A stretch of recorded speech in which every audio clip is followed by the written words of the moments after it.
One अनुसंधान संस्थान देहरादून में भारतीय उद्योग संघ आईआईए के सहयोग से उत्तर प्रदेश के लकड़ी आधारित उद्योगों के लिए अनुसंधान आउटरीच कार्यक्रम का आयोजन किया गया। कार्यक्रम की अध्यक्षता संस्थान निदेशक आईएफएस अधिकारी डॉक्टर रेणु सिंह और भारतीय उद्योग संघ के अध्यक्ष अशोक कुमार अग्रवाल ने की।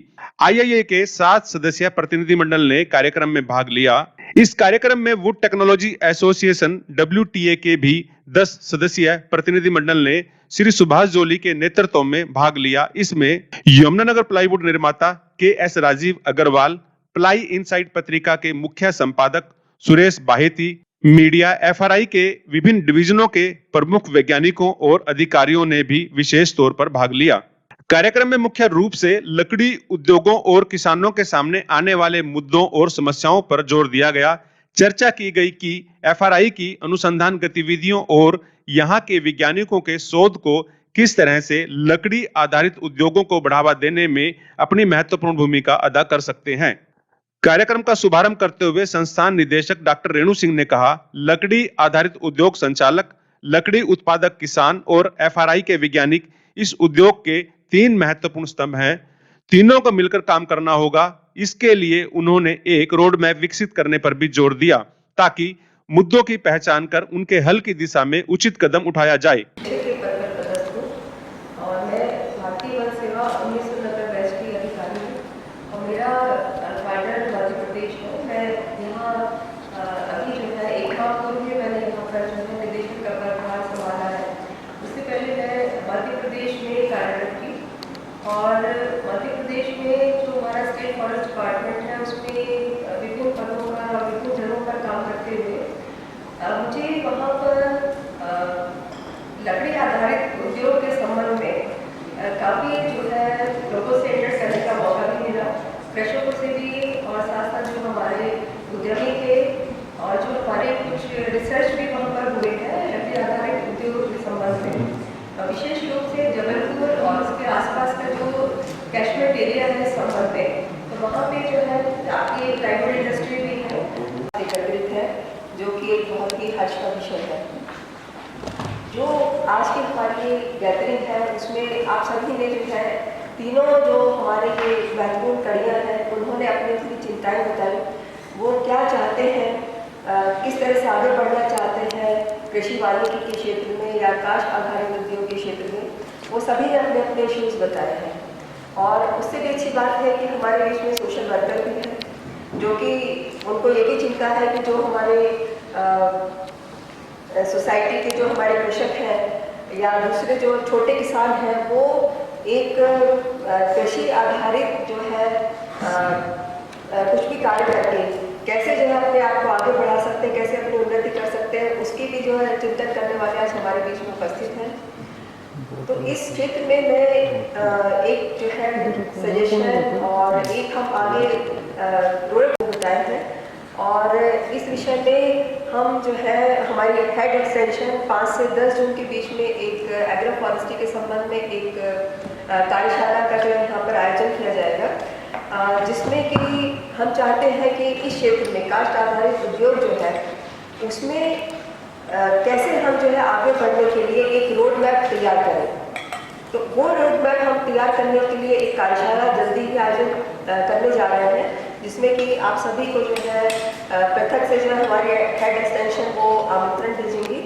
और आज जो आप लोग यहाँ पर उपस्थित हैं तो आप सभी लोगों को एक अनुरोध मेरा है, अभी आप सब जो है हमारे विभिन्न जो डिपार्टमेंट है इससे संबंधित कार्य भी आप लोग को हमारे वैज्ञानिकों ने बताया है कि वो क्षेत्र में क्या क्या काम कर रहे हैं, आपका भी भ्रमण कराएंगे और आप उनके द्वारा जो काम किए जा रहे हैं वो भी अभी आप जो है देखेंगे।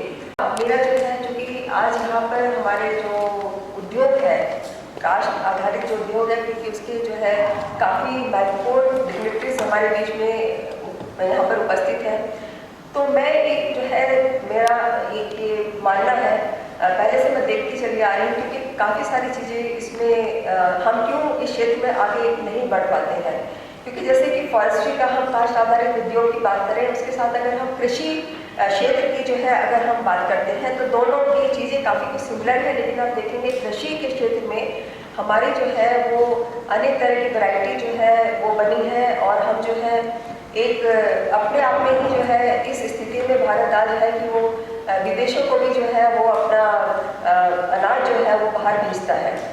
लेकिन जो हमारा वानिकी का क्षेत्र है उसमें भी हम जो है ऐसी हमारी स्थिति है, ऐसी प्राकृतिक संपदा हमारे पास में है कि जिसमें कि हम जो है स्वयं जो है आत्मनिर्भर हो सकते हैं।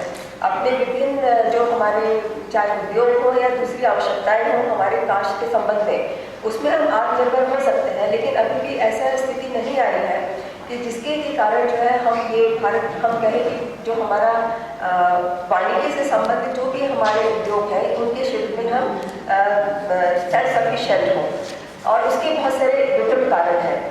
तो ये जो कारण है उनको हम कैसे दूर कर सकते हैं और कैसे जो है ऐसी स्थिति में हम अपने देश को लेकर के आए कि हमको बाहर से जो है ये कोई भी कास्ट जो है वो आयात करने की स्थिति ना हो, बल्कि ऐसी स्थिति हो कि हम अपना जो है कास्ट को जो है निर्यात करने की स्थिति में आए।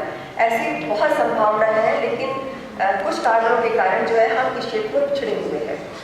तो जो एक खासतौर पे जो इंडस्ट्रीज है, वुड बेस्ड इंडस्ट्रीज हमारी जो है उसके संबंध में एक मेरा ये सुझाव और उसके साथ साथ एक सोच भी है कि हम जो है एक थोड़ा मुझे लगता है कि संगठित रूप से जो है हमको कार्य करने की आवश्यकता है। और संगठित रूप जो है इस तरह से होना चाहिए कि जो हमारा उद्योग है उसकी छोटे छोटे जो है वो उद्योग है, छोटे छोटे जो है उनको कई बार जो है तरह तरह की प्रॉब्लम आती है और वो जो प्रॉब्लम आती है वो इंडिविजुअल लेवल पर अपने उनको जो दूर करने की जो है वो कोशिश करता है। कहीं पे कुछ जो है प्लाईवुड का मान लीजिए कोई एक कारखाना लगा है, उसकी सप्लाई कुछ कम हुई तो उसने कुछ अपने कृषकों से किया, बात करी और उनको कुछ अपनी वैरायटीज बताई कि भाई ये बहुत अच्छी आपने लगा लीजिए। तो एक सीमित जो है अप्रोच है, या फिर उसको कुछ जो है कारखाने में या कुछ जो है वैज्ञानिकों से बात करने की आवश्यकता हुई तो वो इंडिविजुअल प्रॉब्लम्स को सॉल्व करने की जो है कोशिश करते हैं। तो ये इस चीज़ को यदि हम थोड़ा सा संगठित होकर के जो हमारा कास्ट आधारित उद्योग है वो एक संगठित होकर के और जो हमारे उद्योग की जो है जो समस्याएं हैं या जो हम जो है जिस प्रकार की रिसर्च चाहते हैं उसके संबंध में एक संगठन के रूप में और जो हमारा दूसरी तरफ जो हमारे वैज्ञानिक हैं जो उस क्षेत्र में काम कर रहे हैं उनकी अपनी आवश्यकताएं बताएं। और जो हमारे वैज्ञानिक हैं वो अभी तो वर्तमान में क्या हो रहा है कि छोटी छोटी जैसे मैंने कहा कि इंडिविजुअल प्रॉब्लम किसी की हुई तो वो हमारे क्षेत्र में यहाँ पर आए और उन्होंने जो है वैज्ञानिक से अपनी समस्याओं का जो है इंडिविजुअल समाधान लेकर के वापस गए, उन्होंने अपनी समस्या सुलझाई।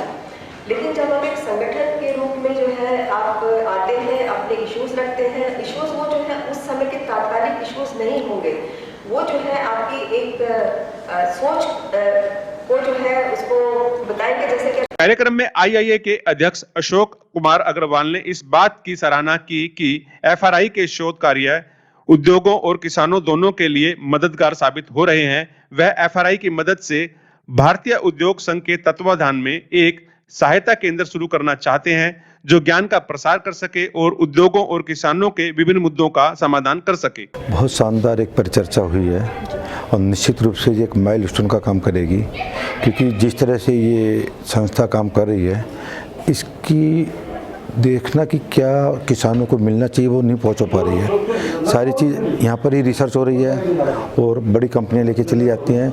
एक्चुअल में ये काम किसानों के लिए किया जा रहा है और हमारे देश में किसान अपनी कैसे आय को डबल कर सकें उसके लिए बहुत ही महत्वपूर्ण कड़ी बनेगी अपने आप में। नहीं, वाकई में बहुत बड़ा गैप होता है कि ये बताना चाहते हैं कि केवल इसमें 1 चम्मच यूरिया पड़नी है। किसान सोचता है कि अगर मैंने 3 चम्मच यूरिया डाल दी तो पौधा जल्दी से बढ़ जाएगा, बल्कि उसका उल्टा फ़र्क पड़ता है कि 3 चम्मच यूरिया पड़ने से हमारी जो इंसेक्ट और बीमारियाँ ज़्यादा तेज़ी से लगती है। तो कुल मिला के हमको ये ज़रूरत पड़ेगी, इनसे हम जानेंगे कि हमको क्या करना है। उसी तरह से हम उसकी लिटरेचर तैयार कराएंगे, गाँव-गाँव अपने कृषि विभाग के अधिकारियों को बंटवाएंगे ताकि जो जिस क्लोन को लेके जा रहा है उसके साथ वो पेपर भी लेके जाए कि हमें इसको कैसे कैसे आगे खुराक देनी है, कैसे इसको चलाना है। सारी बातें हुई हैं। जस्ट लाइक देवी जो हम लोगों की माचिस की तीलियाँ बनती हैं, स्टिक बनती है आइसक्रीम के लिए, जो सारा चाइना से मंगाया जाता है, उसकी टिम्बर यहाँ कैसे अवेलेबल होगी, इस पर काफ़ी गहन चर्चा हो रही है। और ये 10,000 करोड़ का इस तरह का हम लोगों का मतलब एक्सपोर्ट से मतलब होने होगा, जबकि अभी हम लोग इंपोर्ट कर रहे हैं। तो इस तरह की चीज़ें यहाँ पर चर्चा चल रही है। और निश्चित रूप से अभी मिलिया दुबिया जिसे मालाबार नीम भी बोलते हैं, उस टिम्बर से हम लोग फेस विनियर भी बना पाएंगे। आज की तारीख में सारा का सारा फेस विनियर इंपोर्ट किया जाता है। ये का संगठन केवल उत्तर प्रदेश में नहीं है, ऑल ओवर इंडिया है। हम इसके लिए पूरी हेल्प डेस्क तैयार करेंगे इनके साथ मिलके, और जो भी चीज़ है, जितनी भी डाटा आएंगे, जितनी चीज़ें आएंगी, इसको हम ऑल इंडिया लेवल के लोगों तक भेजेंगे। देखिए, फ़ायदे के लिए ही सारी ये मीटिंग हुई है। और निश्चित रूप से किसान मेहनत कर रहा है, उसको रिजल्ट इसलिए नहीं मिल पा रहा है कि जैसे हम लोग अपने घर में सब्ज़ी बनाएं, वही पनीर डाल रहे हैं, वही सब मसाला डाल रहे हैं। अब ये नहीं मालूम कि पनीर में तेल घी कब डालना है, कब हमें मिर्च डालनी है, कभी आगे डालना है, कभी पीछे डालना है, तो सब्ज़ी जल रही है, ख़राब हो रही है, लेकिन मसाले वही लग रहे हैं। ये टेक्निक बता रहे हैं कि हम उसको रेसिपी बता रहे हैं कि किस तरह से हम अपने पौधे को तैयार करेंगे, कैसे बढ़ाएंगे, तो कम से कम लागत में बढ़िया से बढ़िया चीज़ कैसे मिल पाएगी, इस चीज़ की वार्ता चले। कार्यक्रम में आईआईए मुजफ्फरनगर के प्रधान अनुज गर्ग और सहारनपुर के प्रधान प्रमोद सदाना ने कहा कि वह लकड़ी आधारित हैंडीक्राफ्ट निर्माता हैं, आम की लकड़ी का अपने उद्योग में प्रयोग कर रही हैं। दिक्कत यह आ रही है कि आम की लकड़ी की उपलब्धता तेजी से कम हो रही है। उन्होंने इस लकड़ी का विकल्प तलाशने की आवश्यकता पर जोर दिया। इसके लिए उन्होंने एफआरआई की मदद का भी अनुरोध किया। कार्यक्रम में उन्होंने यह भी बताया कि लकड़ी आधारित हैंडीक्राफ्ट का निर्यात 100 अरब रुपए का है। इसके भविष्य में आगे बढ़ने की पूरी संभावना है। उन्होंने कहा कि उन्हें इस तरह की लकड़ी चाहिए जिस पर आसानी से कारीगरी हो सके। पूरे वर्ल्ड में माचिस चल रही है इस समय। ये ऐसा नहीं है कि इंडस्ट्री और एम्प्लॉयमेंट बहुत बड़ा है। हाँ, मैं बता रहा हूँ आपको, मेरी एक शामली में यूनिट है और मेरी खुद की यूनिट की इन्वेस्टमेंट 100 करोड़ रुपए है। तो सर, ये तो बहुत इंपॉर्टेंट बात है। डॉक्टर गुप्ता के साथ हम लोग बैठेंगे। हम तो मतलब हम इसमें 2-3 चीजें मेरी हैं जो मैं बता सकता हूँ यहाँ पे, क्या प्रॉब्लम बेसिकली हम लोग फेस कर रहे हैं इसमें। मेरी पाकिस्तान में भी बात हुई है, वहाँ पे भी जो कश्मीर आप बोल रहे हैं एटीट्यूड का, इसमें काफ़ी फर्क पड़ता है डेफिनेटली। मैंने भी काफ़ी इसमें सर्च किया है। जो अनंतनाग में भी हमने एक प्रोसेस शुरू स्टार्ट किया है बिकॉज ऑफ क्लाइमेट, जो लकड़ी की क्वालिटी है वहाँ पे आपने सही कहा, हम लकड़ी भी ला सकते हैं, बट हम लोग कोर उतार के ला रहे हैं वहाँ से डील करके, उसका वो अलाउ करते हैं कि आप प्रोसेस करके ले जा सकते हो।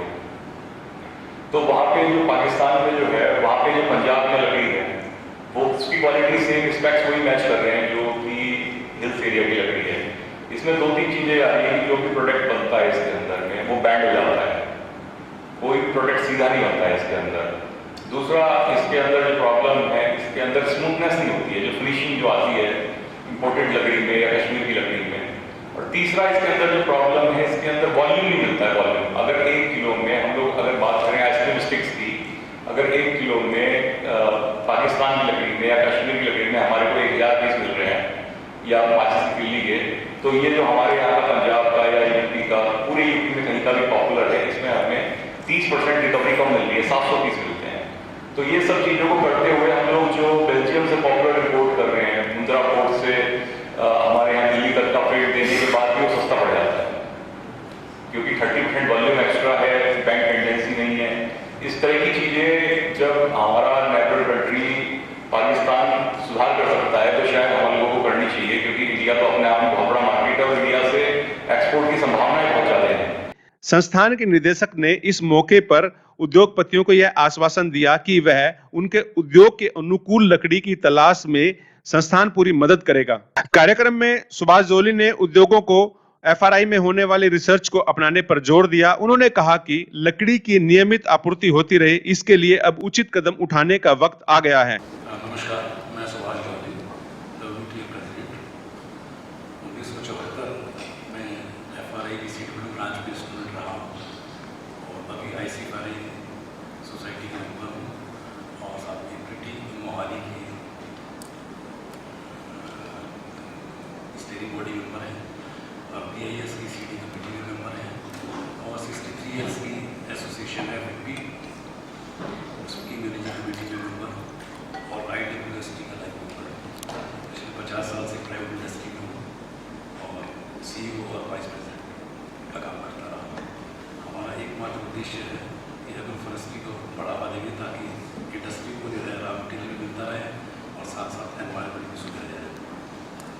मिशन यूपी के अंदर में हो जाती है कि पूरे देश में चली जाती है 6 साल।